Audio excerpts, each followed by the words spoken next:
Welcome back, Loyal Royals.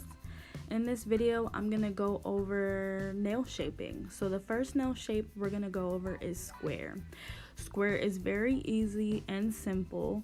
It works best with customers who have either wide nails or really small nail beds because it's going to go with the way that the customer's nail grows. A lot of people who get square are normally customers who will keep them very short because they're a mother or they're a nurse or because they use their hands very often. So for square, you want to simply take your file and come straight out from the nail. No curve, no angle, nothing like that. For a sharp, crisp square, you just want to come directly from where the nail is, or you can even, as I'm showing you, just go simply up and down and make sure your file is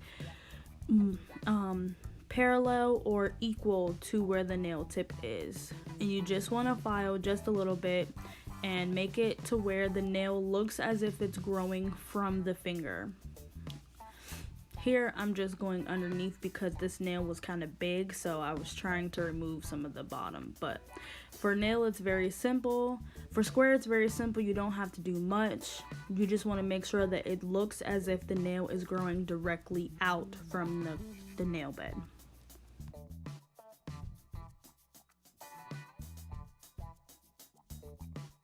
The next nail shape I'm gonna go over is round. Round is very easy.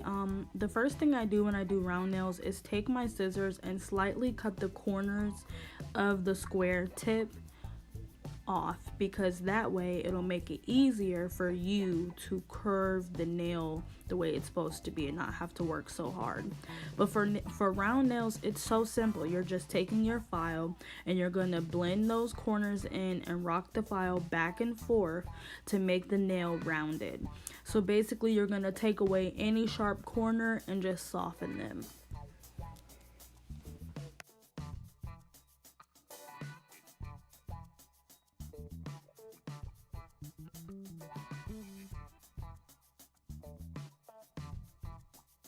Next is almond.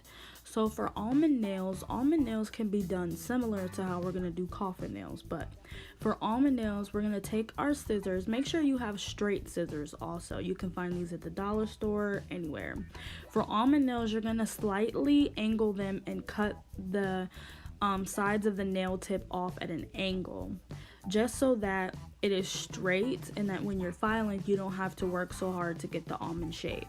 But here I'm showing you, instead of having your file straight like you would do for square, you're going to slightly angle it just so that we can get that narrow look as we start to curve and blend our file for almond. Now for almond, your file needs to be in at an angle, and then you're going to curve the tip of it. So instead of just curving the sides of the nail like we do round, we're going to bring it in at an angle so that we still have somewhat of a tapered look to it. We don't want it to be sharp. We want it to be very natural, but not too round, but more in between. So we're just going to make the tip of the nail kind of skinny, and then we're going to round the tip of it at an angle.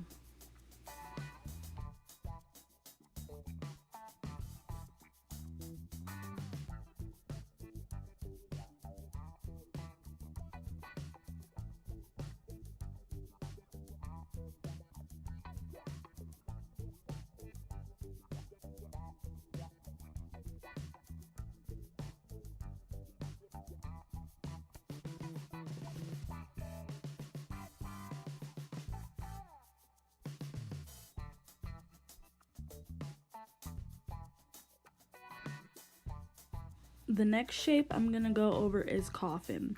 Now we're going to take our scissors and cut the sides just like we did almond, the same way for coffin nails.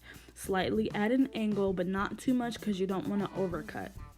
Next, we're going to take our file and file the sides inward at an angle so that we can get that tapered coffin shape.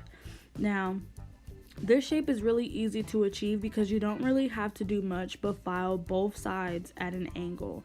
Now remember, you want to make sure that you're filing both sides evenly, but all you have to do is take your file and slightly angle it to get coffin.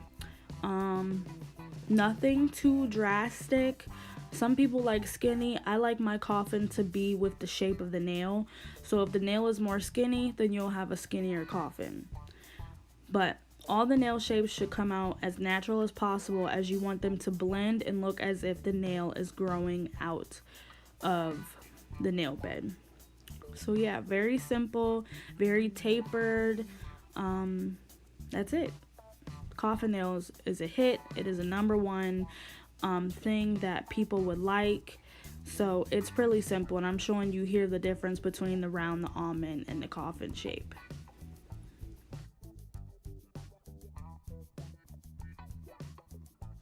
My favorite shape is up next, which is stiletto.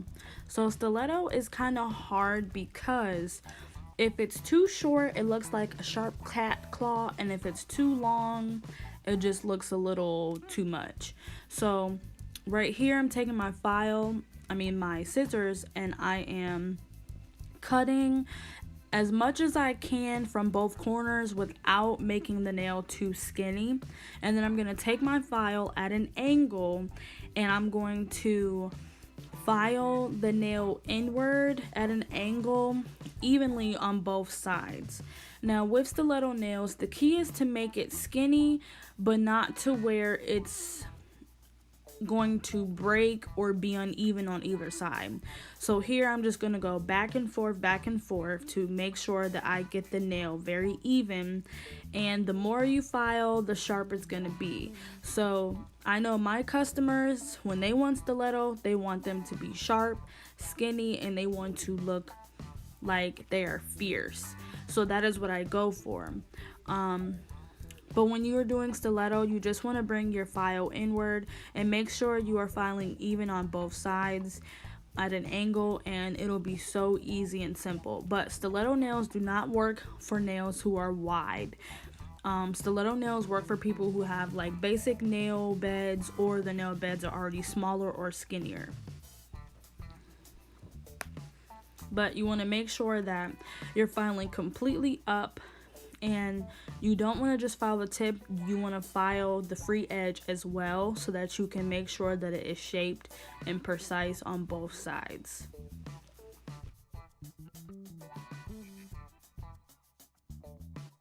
Alright guys, I hope you liked this video. This was requested by a subscriber, and I appreciate you, honey. Thank you very much. Please comment down below what you want to see.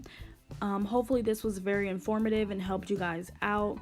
If you have any questions or any remarks, comment down below. Let me know what you think. And don't forget, glitter makes everything better, so keep shining. Let me know what you want to see in the next video. Thanks guys. Have a good one.